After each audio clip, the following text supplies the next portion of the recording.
This video is sponsored in part by the California Arts Council and the San Luis Obispo County Office of Education. A key deliverable in this series links content specifically to the California Arts Standards for Music. This video specifically resonates with how artists communicate the meaning of their art through the actual presentation of their creative work. Edna Garabedian is a critically acclaimed and internationally celebrated dramatic mezzo-soprano and opera director. In this video interview, Miss Garabedian shares how her musical ideas and evaluative tools have refined her performances over time. Students and teachers alike will also have the opportunity to hear how Miss Garabedian's openness to new ideas and overall persistence and dedication to her profession have led her to experience consistent growth and success in music. In my conversation with Miss Garabedian, we have the exciting opportunity to explore how she conveys her artistic intent and the meaning behind it in her work. With a career spanning 6 decades in many countries, Ms. Garabedian has been called to evaluate and program for a variety of societal, cultural, and historical challenges. As such, her work documents our history and specific challenges that have intersected with her illustrious artistic career.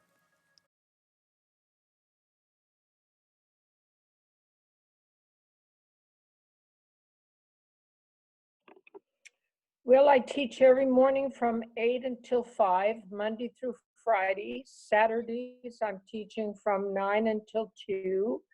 And Sunday afternoons, I'm teaching from 12 until 4.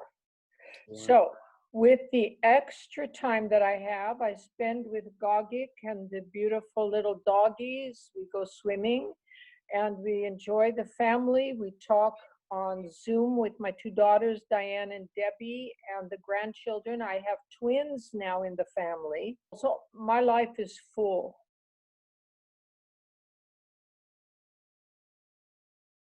I've had so many beautiful, wonderful experiences. I think number one in my lifetime is my gratitude to Placido Domingo, who first recognized my interest, Kurt Herbert Adler before that when I was 18 years old, and was in the San Francisco Opera Chorus. And from there, went on to enjoy meeting him when I was at the Staatstheater in Munich, who he surprised me when I was doing Cavalleria Rusticana. That was a great moment for him and for myself. When he came to the door to surprise me, he said, "I knew you were going to be a star." I think that was a high moment in my life. And then Placido Domingo again, paving the way for my career. We were with the same management and we went through many performances together.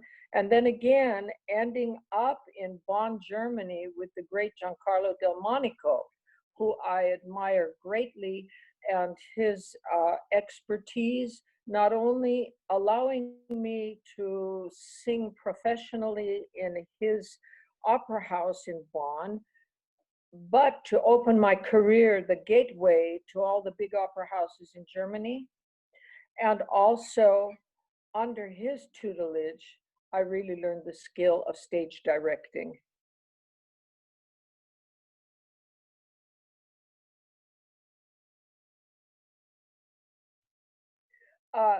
I did an Otello with Domingo that was so beautiful. And he, through my 40 years of friendship with him, he maintained extreme professionalism, and I worked very, very closely with him on a daily basis and gave him every greatest respect and dignity possible for his willingness to put me into other opera productions that he was not even in, but that he recommended me and paved the way.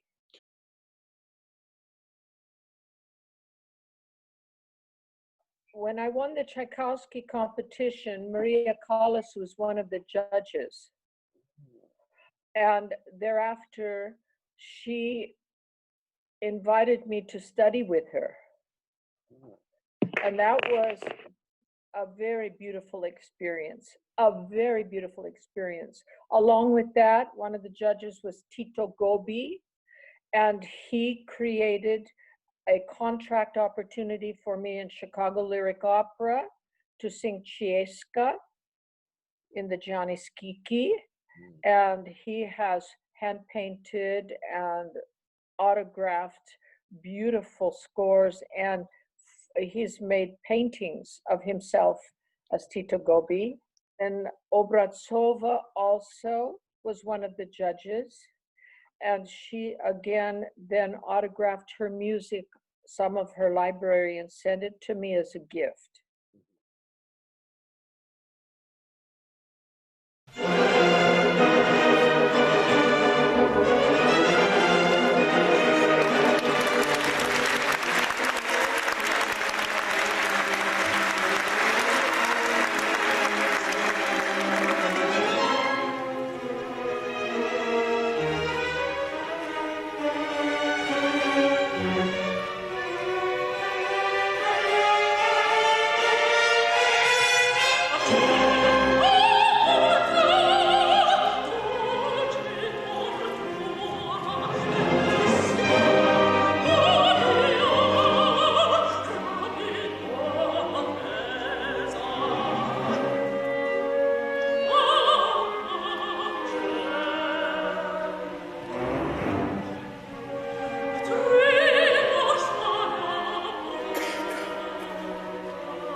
He allowed me to bring my history of performing this to the orchestra here in Fresno. And it was a wonderful experience coming home. It was a homecoming concert.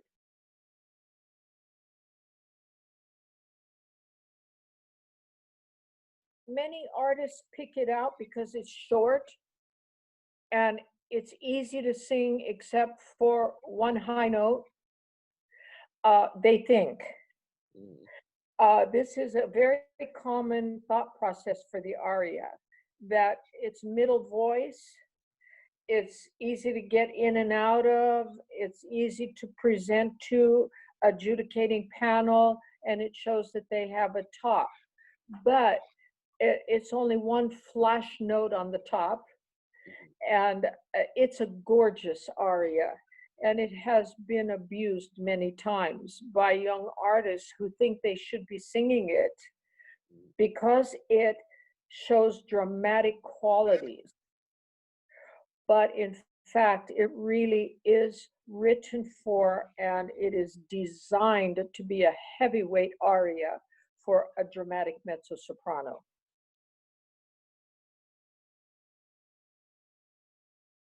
This is a time where singers can learn their languages and spend time translating. Singers who are trying to teach themselves at home, it's a very dangerous time. Singers must not do that. They must contact their teachers, that they should be trying to connect for training with their teachers. FaceTime is a wonderful opportunity.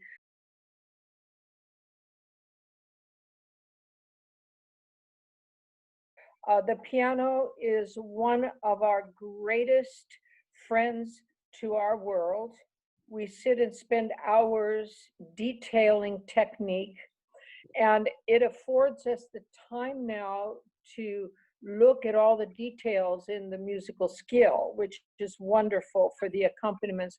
And it's so good for our spirits. It's so healing.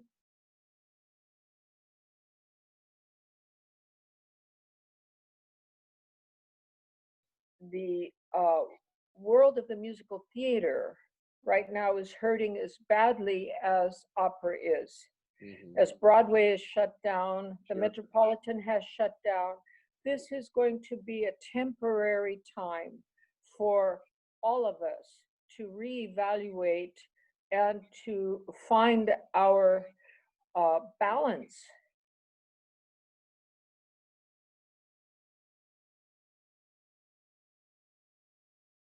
Specific to your ability to hold auditions and cast very, very important and significant and talented, skilled young artists.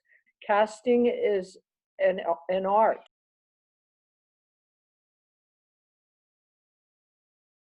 Number one is Kostelnichka by Janacek. It by far surpasses any and all roles written for dramatic mezzo.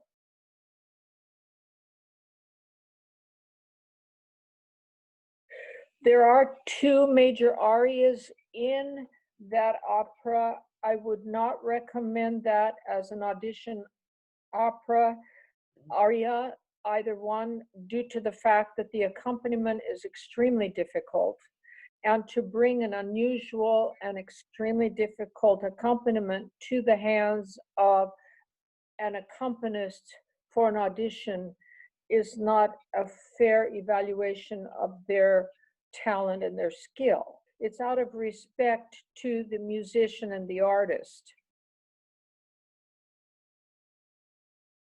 But as you are an artist singing, you're thinking about yourself and your relationship to the other artists and to the conductor.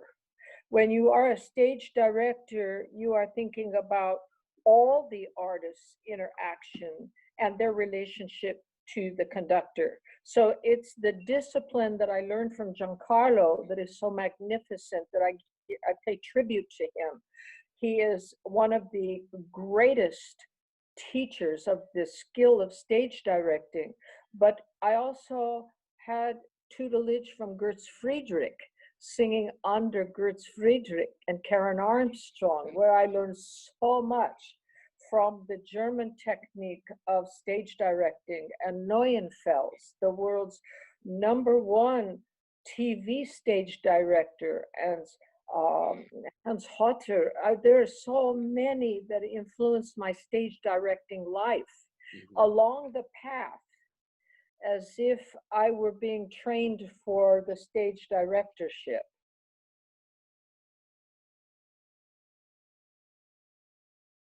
Yes, it was the Rafa Productions, and it was designed in Italy and taken on tour throughout Europe. There were 1,000 in the cast. Of the chorus, it was the production of Aida, so that you would understand the reason for 1,000 in the cast. A large cast. Also Nabucco, which is again Verdi, and massive big choruses. And these productions were taken on tour all throughout Europe and performed in arenas that seated 20,000 to 25,000 people. It was a very magnificent opportunity for me to train again as deputy stage director.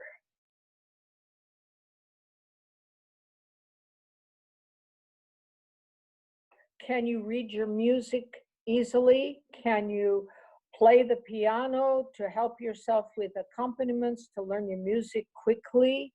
And parents who have the skill to help and teach their children, that would be so wonderful. There are many online programs, children's programs that we have for body movement. I just recommended to one of my artists Tai Chi, connecting the mind power with the limbs and the body movement and the rhythm of the body movement.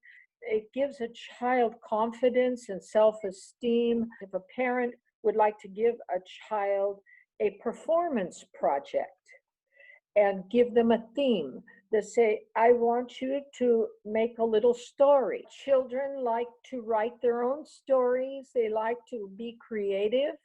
And as they're writing their stories, then the next step is the parent can say, okay, now, can you be this character? And then can you be this character? And what kind of costume would you like? And let's design and make your costume, draw a picture of the costume, and let's make this a production. And, you know, this is a wonderful family sport.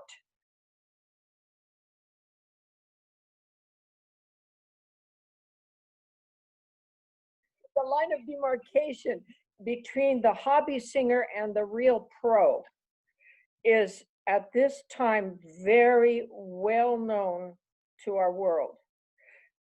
Directors are finding out very quickly who the professional artists really are, those who are loyal, dedicated, they are disciplined. This is a great time for training. This is a magnificent time for an artist to look inward and find the deficiencies in their skills and use this time for bringing a higher level of training, which will bring a higher standard to our world market. So this is a really good cleanup time for the arts. Yeah. I think it's a positive time for all opera companies to invest in their structure, invest in eliminating all of the nonsense that took so much of our time and gave us so much lack of top professional skills on behalf of everyone.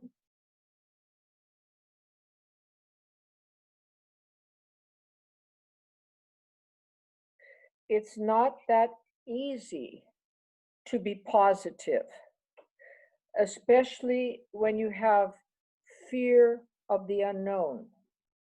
There is so much propaganda going on about the arts that can build fear factors into the whole picture. But we must stay positive. We must believe.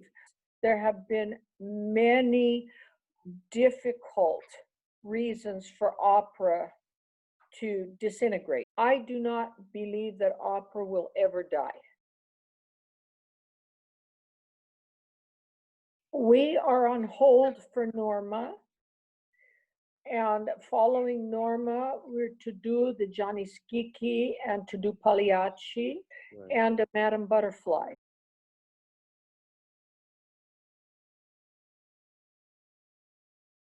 I love Virginia and Henry and Shirley and just so many beautiful people. Brandon was wonderful with the costumes. Our Paul, what a wonderful accompanist. So nice, so wonderful. Timothy Leon, who was coming to all the rehearsals. Thank you for watching. Please join me in applauding Edna Garabedian's dedication to art, education, and the inextinguishable, innately human need to be creative.